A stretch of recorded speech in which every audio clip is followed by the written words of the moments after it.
Please be seated. Have you ever had a mountaintop experience like the Transfiguration?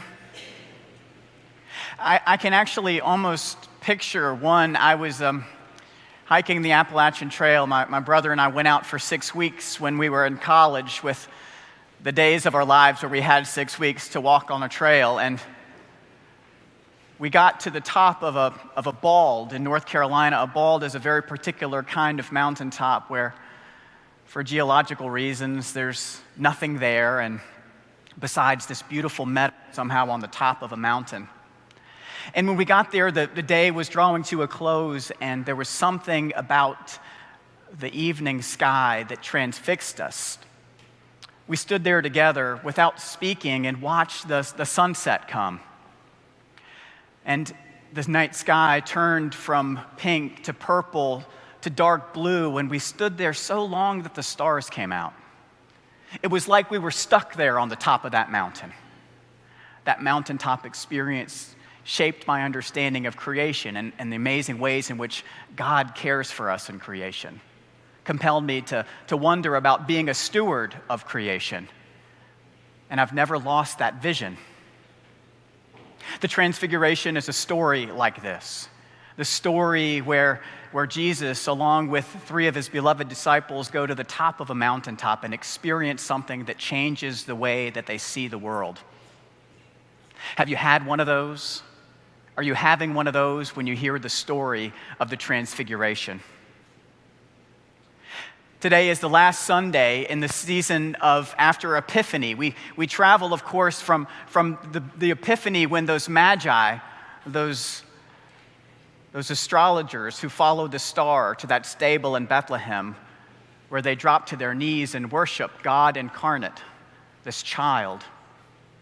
And then as the season after the Epiphany unfolds, we learn about who Jesus is for us. His identity is revealed at his own baptism, when a voice from heaven proclaims, "This is my Son, the beloved, with whom I am well pleased." Jesus' ministry begins in earnest in the season of Epiphany, and he calls the disciples, invites them to become fishers of men, and he casts out demons, and he heals the sick. And today we get to this place where that story is revealed to us and to the wider world, the Transfiguration, a moment where God's glory shines through Jesus there on that mountaintop. If you divide up the Gospel of Mark by verse and by chapter, what you'll realize is that the author of the Gospel of Mark has placed this story directly in the middle. It's almost shaped like that. You know, I'm not so good at diagramming things, but I do know that there was an intentionality about placing this story right in the very middle of this gospel. It's not by chance, because for Mark, this encounter on that mountain is the literal and figurative high point of Jesus' story. Along with those disciples, Peter and James and John, Jesus goes up to that mountaintop where he is transfigured before them, dazzling white clothes, and he's joined by Elijah and Moses, an event that for Christians ranks among the most important of Jesus' life. It's also the only miracle that happens to Jesus. And so there's this way in which we're meant to understand the day of the Transfiguration as something wholly different from other things. That Elijah and Moses are there should be no surprise. That great hymn we just sang kind of evokes this story. Elijah and Moses connect Jesus to the prophets and the law. This moment is about showing Jesus' place and God's continued relationship with the world. Have you been there? Have any of you been to Mount Tabor? Mount Tabor is a place, it's a spectacular place. It's a I'm going to use a word here that you probably know. It's a monadnock. You know what a monadnock is? Mount Tabor is a monadnock, which means it's a mountain that stands alone from others. It's in the Jezreel Valley, about 11 miles from the Sea of Galilee. Mount Monadnock was an important place. It marked this area that was really important for the various people over lots of time because it was a stronghold, a place of height that could be seen from miles and miles. The Via Maris, which is the trade route, which went from Egypt all the way up to Turkey, passed through that Jezreel Valley just by Mount Tabor. And so for generations, people looked upon this place and saw it to be a holy place, a place where God dwelt. And there, on that top of the mountain, Jesus receives the transfiguration, light shining out from him. One of the most remarkable things about this story is that if you go to the top of Mount Tabor, there are two different churches up there. Isn't that very fitting for people? We couldn't agree where it actually happened, right? There's a Greek Orthodox one that is really beautiful, and then there's a Roman church which on August 6th, when the sun rises on August 6th, that the light shines through the doors and illuminates this beautiful picture of Jesus on the cross, ascended. Now, when I went there, I couldn't go to either one of those places. Very fitting, right? Took the bus all the way there and got up there and couldn't get there. Both of them were closed for maintenance or something, right? And so our tour guide took us not into those beautiful places, but into this little clearing area just behind the bus parking lot. The smell of diesel fumes was high. And there on the ground, we heard this story. And I was so distracted by the blowing candy wrappers. Couldn't go into those churches. Heard this story. Diesel exhausts, dirty field, candy wrappers and chip wrappers. Well, I got back home that night and I started to journal, and it occurred to me, this is exactly the place where Jesus will come. Because if we say that Jesus came to a stable in Bethlehem, well, he could show up in a parking lot at the top of a mountain too. Exhaust fumes or not. The story of God is one of revelation that we oftentimes try to have our own idea of it. That's what's so beautiful about this story. When we hear this story, these disciples, James and Peter and John, what's their response to that mountaintop experience? What do they want to do? They want to fix it in place. Let us build 3 dwelling places here. You can almost imagine. This place is spectacular. Jesus is doing a new thing. Let's not change a thing.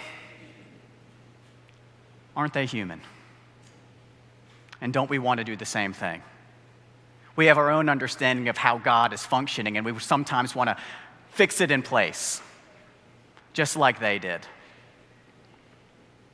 But the story of the Transfiguration is one that is absolutely amazing. Yes, it's a story of a mountaintop experience and about the revelation of who God is. But the story does not end with them on the mountaintop. Where does the story end? On their way to Jerusalem. On their way from the top of the mountain, where God's glory is shining through him, where they recognize who Jesus is, this moment of mountaintop joy, that they want to fix it in place, that they never want to leave, that they see him as who he is, and then Jesus says, there's more work for me to do. Let's go down this mountain. Let's go into sin. Let's go into despair. Let's go into denial. Let's go into darkness. Let's go into brokenness. Let's go into homelessness. Let's go into sickness. Let's go into, well, he's going down into the very depths of humanity. And that is the story of the Transfiguration. That Jesus transfigures before them, shows him who he is, and then follows them into the darkest places of their lives. Thank God. Thank God. Because the Transfiguration is a story about redemption of all of us, not just those of us who understand God at the very top of the mountain, but need God in the dips in our souls, when we're separated from one another, when we're estranged from each other, when we're at war with each other, when we're not listening to each other. The Transfiguration gives us a glimpse of God's love for us at all of these stages, at the very beginning of our life, to the heights of our experience with God, and to the times where we don't even imagine that God is with us. So yes, have your mountaintop experiences, but also understand that coming down from those mountaintop experiences, God is indeed also with you. Because if God can be transfixed and transfigured and light can shine and light up the whole cross, he can also shine in diesel exhaust too. There's an invitation here for us to stand that God is for us at all times and in all places. Can I tell you how glad I am we're doing a baptism today? Can I tell you what saying these words in front of each other on the day of the transfiguration means?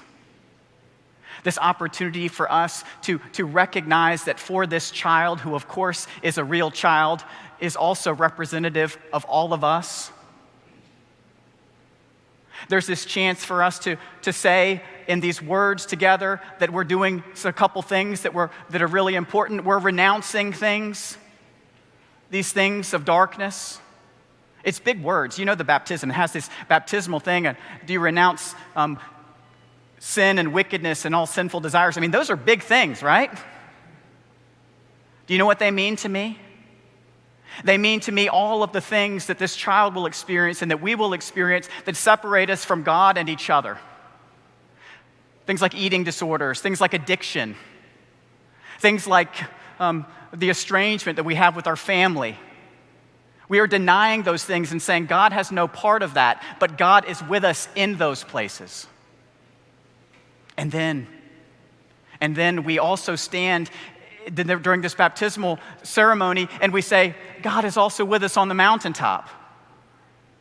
So whether we're at the mountaintop peak of our faith experience or whether we're wandering through the valley and don't know that anyone's there, we proclaim in baptism that Jesus Christ will never let us go. Yes, we give thanks for the glimpses of glory. One of them is a baptism, right?